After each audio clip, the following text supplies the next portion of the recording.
Once upon a midnight dreary, while I pondered weak and weary over many a quaint and curious volume of forgotten lore, while I nodded, nearly napping, suddenly there came a tapping, as of someone gently rapping at my chamber door. "'Tis some visitor," I muttered, tapping at my chamber door, only this and nothing more.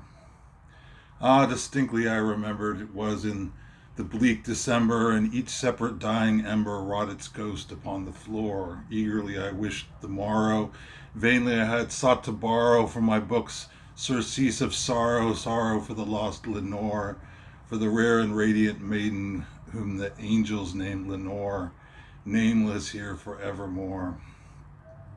And the silken, sad, uncertain rustling of each purple curtain thrilled me, filled me with fantastic terrors never felt before.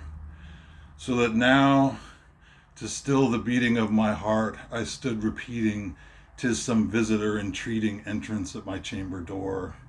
Some late visitor entreating entrance to my chamber door. This is it and nothing more." Presently my soul grew stronger, hesitating there no longer. "Sir," said I, "or madam, truly your forgiveness I implore. But the fact is I was napping, and so gently you came rapping, and so faintly you came tapping at my chamber door, that I scarce was sure I heard you. Here I opened wide the door, darkness there and nothing more. Deep in the darkness peering, long I stood there, wondering, fearing, doubting, dreaming dreams no mortals ever dared dream before. But the silence was unbroken, and the stillness gave no token, and the only word there spoken was the whispered word, Lenore. This I whispered, and an echo murmured back the word, Lenore. Merely this and nothing more. Back into the chamber turning, all my soul within me burning. Soon again I heard a tapping somewhat louder than before. "Surely," said I, "surely this is something at my window lattice. Let me see, then, what thereat is, and this mystery explore. Let my heart be still a moment, and this mystery explore. 'Tis the wind and nothing more." Open here I flung the shutter, when, with many a flirt and flutter, in there stepped a stately raven of the saintly days of yore. Not the least obeisance made he, not a minute stopped or stayed he, but when mien of lord or lady perched above my chamber door, perched upon a bust of Pallas just above my chamber door, perched and sat and nothing more. Then this ebony bird beguiling my sad fancy into smiling by the grave and stirred decorum of the countenance it wore. "Though thy crest be shorn and shaven, thou," I said, "are sure no craven. Ghastly grim the ancient raven wandering from the nightly shore. Tell me what thy lordly name is on the night's Plutonian shore." Quoth the raven, "Nevermore." Much I marveled this ungainly fowl to hear discourse so plainly, though it answered little meaning, little relevance bore.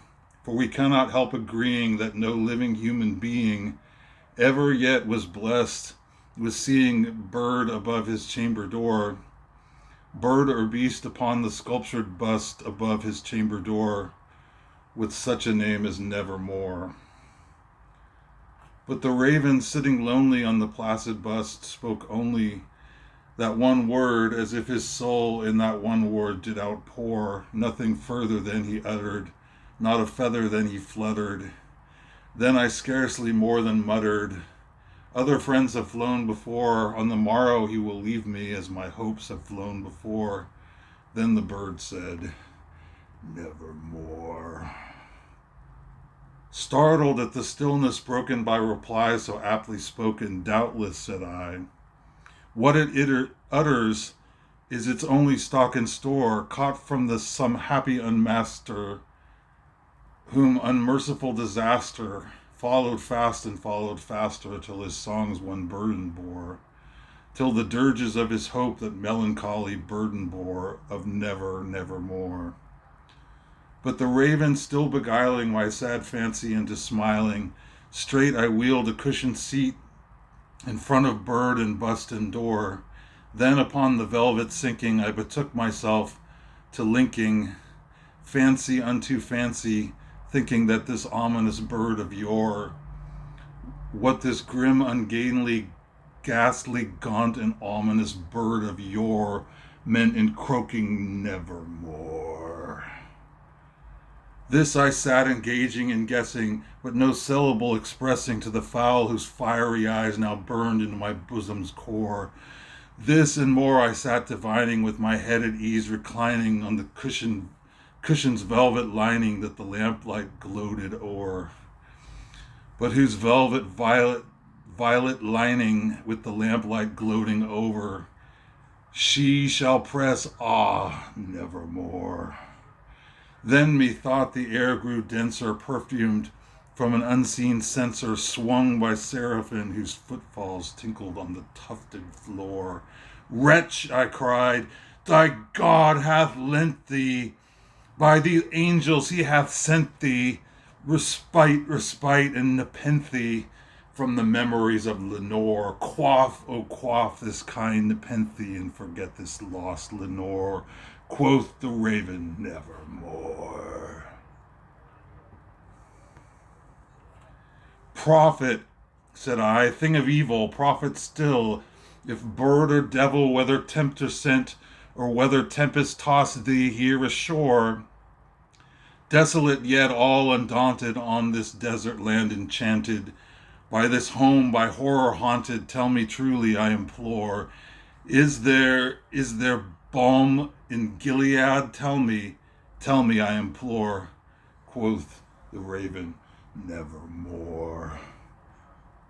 Prophet, I said, thing of evil, prophet still, if bird or devil, by the heaven that bends above us, by the God we both adore, tell this soul with sorrow laden if, within the distant Aiden, it shall clasp a sainted maiden with the angel's name Lenore, clasp a rare and radiant maiden whose angel's name Lenore. Quoth the raven, nevermore. By that word our sign in parting, bird or fiend, I shrieked, upstarting, get thee back into the tempest and the night's Plutonian shore. Leave no black plume as a token of that lie thy soul hath spoken. Leave my loneliness unbroken. Quit the bust above my door.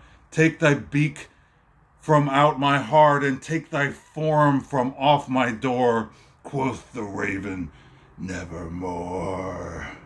And the raven, never flitting, still in sitting on the pallid bust of Pallas just above my chamber door. And his eyes have all the seeming of a demon's that in dreaming, and the lamplight o'er him streaming throws his shadow on the floor. And my soul from that shadow that lies floating on the floor shall be lifted nevermore.